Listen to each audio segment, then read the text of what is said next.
Aujourd'hui, j'aimerais t'encourager avec un message de victoire, avec un message de percée. Il faut tuer les géants.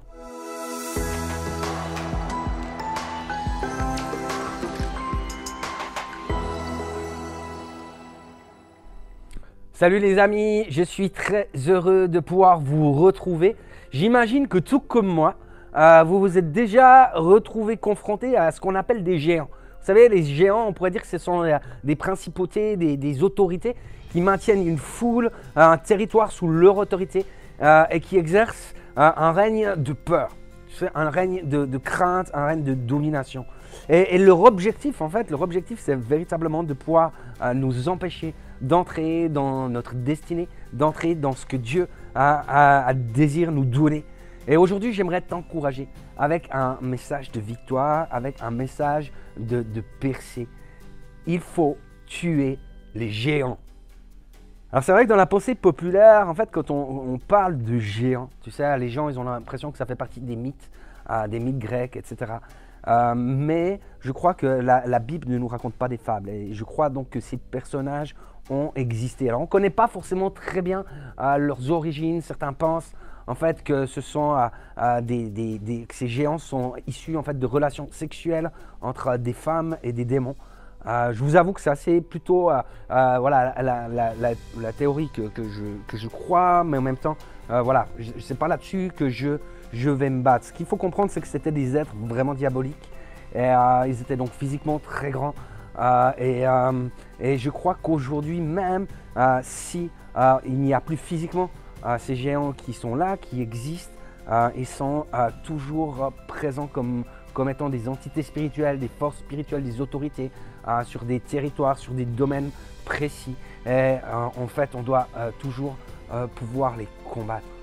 J'aimerais qu'on puisse prendre dans le livre de 2 Samuel, au chapitre 22, j'aimerais qu'on puisse regarder ensemble parce qu'il nous est parlé de 4 géants. Et moi, je trouvais hyper intéressant de pouvoir regarder ça.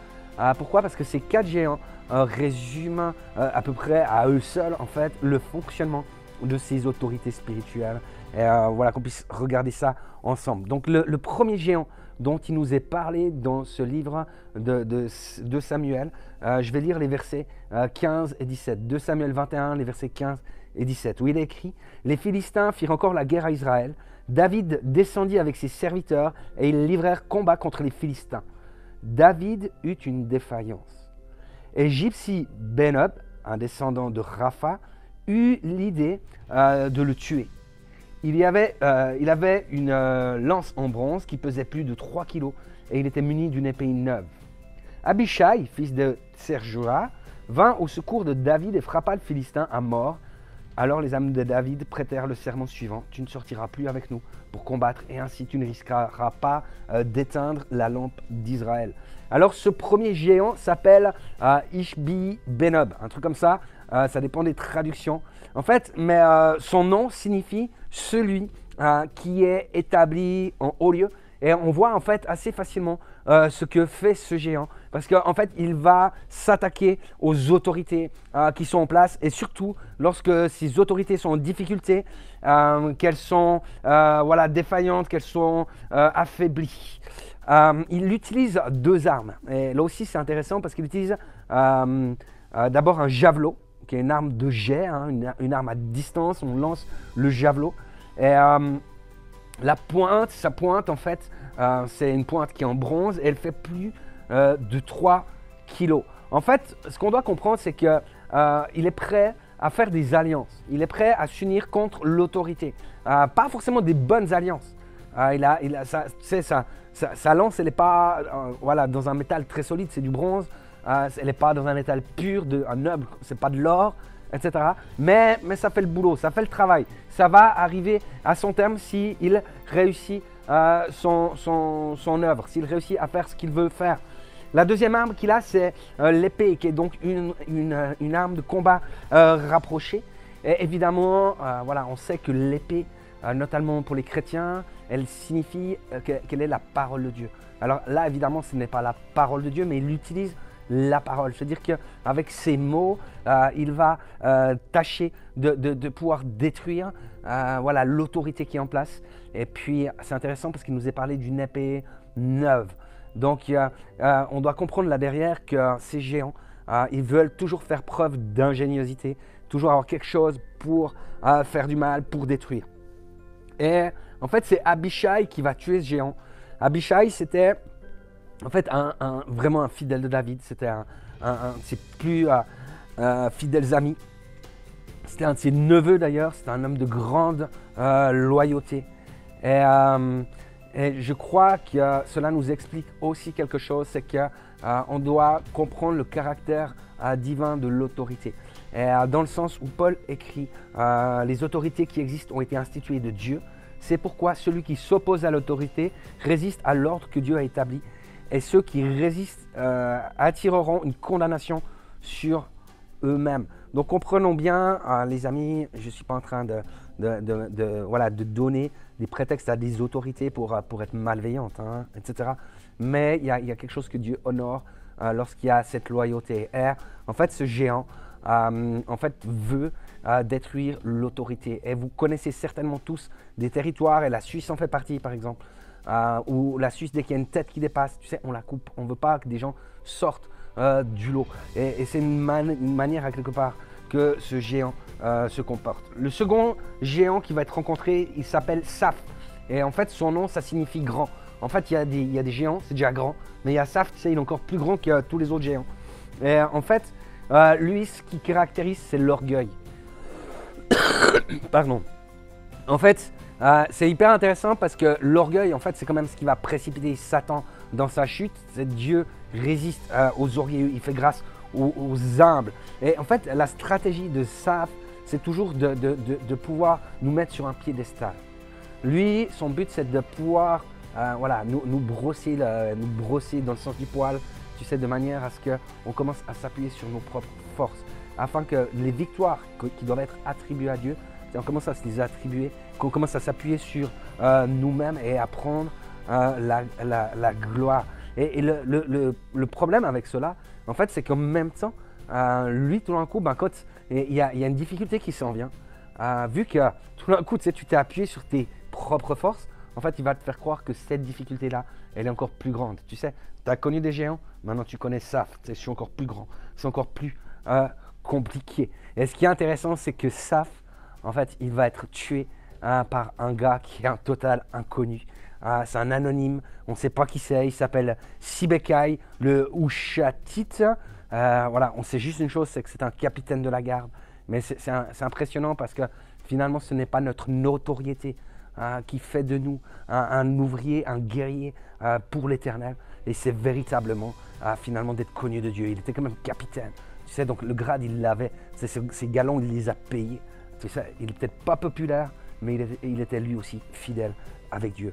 Le géant numéro 3, je veux lire dans 2 Samuel 21, le verset 19, où il est écrit « Elkanan, fils de Jaré-Oregim, originaire de Bethléem, il tua Goliath, un homme de Gath, qui avait une lance dont le poids avait la grosseur d'un cylindre de métier à tisser. » Et j'aimerais te dire, méfie-toi de cette lance qui a la grandeur d'un métier à tisser, parce qu'autrement tu te fais embobiner. Ce géant-là, Goliath, c'est pas Goliath. Goliath, il est mort, il est bel et bien mort. Si vous lisez dans 1 Chronique 20 au verset 5, on apprend qu'il s'agit de Lakmi, qui est un frère de Goliath. Mais ce géant-là, en fait, il est hyper puissant parce qu'il essaye de te faire croire que tes victoires passées n'ont pas eu lieu. Tu sais, il se présente comme étant Goliath, alors que Goliath a été tué. Il essaie de te faire croire que tu n'as pas eu la guérison, parce que tout d'un coup, tu as de nouveau un petit peu mal. Il essaie de te faire croire que tu n'as pas eu telle et telle victoire, parce qu'il y a encore des choses qui bougent. Il essaie de te faire croire toujours que ça ne fonctionne pas, ça ne marche pas. Lui, il veut faire croire que Dieu ne t'a pas délivré. David s'est avancé contre Goliath au nom de l'Éternel. Et Lakmi, il arrive et puis il dit « Ah non, en fait, ça n'a pas marché. » Tu sais, et il est méprisant pour toute la puissance de Dieu. Et donc, j'aimerais t'encourager à pas te laisser avoir. Le dernier géant, il n'a pas de nom, tu sais. Mais lui, c'est spécial parce qu'en fait, il a 24 doigts. En fait, il a 12 doigts aux mains et il a 12 orteils. C'est ça, c'est en fait un être vraiment bizarre Mais en même temps, ce géant, même si c'est un gros manipulateur et qu'il essaie de te faire croire plein de choses avec tous ses doigts là qui bougent devant toi, en fait, la réalité, c'est que ce géant, c'est un esprit d'orphelin. Et cet esprit d'orphelin, malheureusement, tu sais, il a des droits des fois sur des gens, sur des familles, sur des lieux. Et c'est véritablement terrible. Et ce qui est intéressant, c'est qu'il va se faire tuer par Jonathan, fils de Chiméa, le frère de David. En fait, l'esprit d'orphelin ne peut pas résister lorsque nous trouvons notre identité dans la filiation. Nous trouvons notre place, à quelque part, j'ai envie de dire, dans la famille de Dieu. Mais non seulement dans la famille locale, tu sais, de l'Église, mais aussi dans la famille spirituelle d'une manière plus large. Et j'aimerais vous dire, la bonne nouvelle, c'est qu'il n'y a aucun géant qui ne soit assez fort pour résister à la puissance que Dieu nous a donnée. Il n'y a aucun géant assez fort qui ne puisse être vaincu au nom de Jésus-Christ.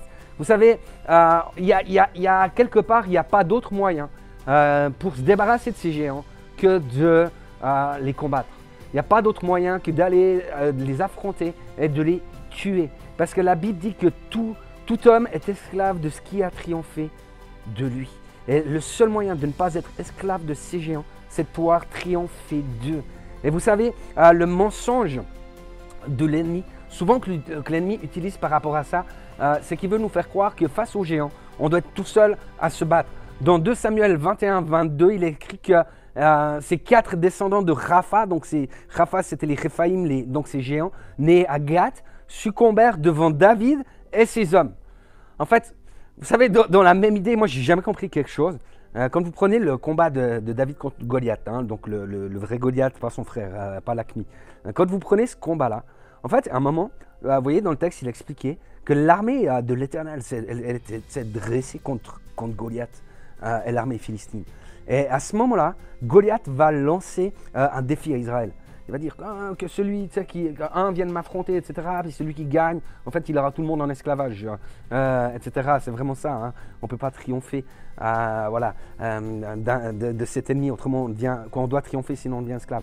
Et en fait, ce qui se passe, c'est que à quelque part, là, le peuple d'Israël, ils auraient pu dire simplement non. Nous, on n'est pas d'accord d'entrer dans ton jeu. Ce n'est pas à toi de mener la règle du jeu. Ça, c'est important, hein, les amis. Pour combattre les géants, ne laisse jamais un géant mener la règle du jeu. Voici ce que David a dit quand il a affronté Goliath. Voilà ce qu'il a dit. Il a dit « Je marche contre toi, au nom de l'Éternel des armées, du Dieu de l'armée d'Israël que tu as insulté. » Comprenez une chose, les amis.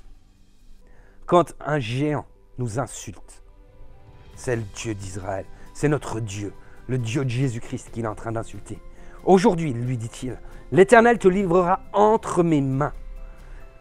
Je t'abattrai et je te couperai la tête. Aujourd'hui, je donnerai les cadavres du camp des Philistins aux oiseaux du ciel et aux animaux de la terre. Et toute la terre saura qu'Israël a un Dieu.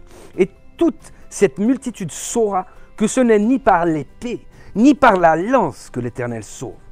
Car la victoire appartient à l'Éternel. Et il vous livre entre nos mains.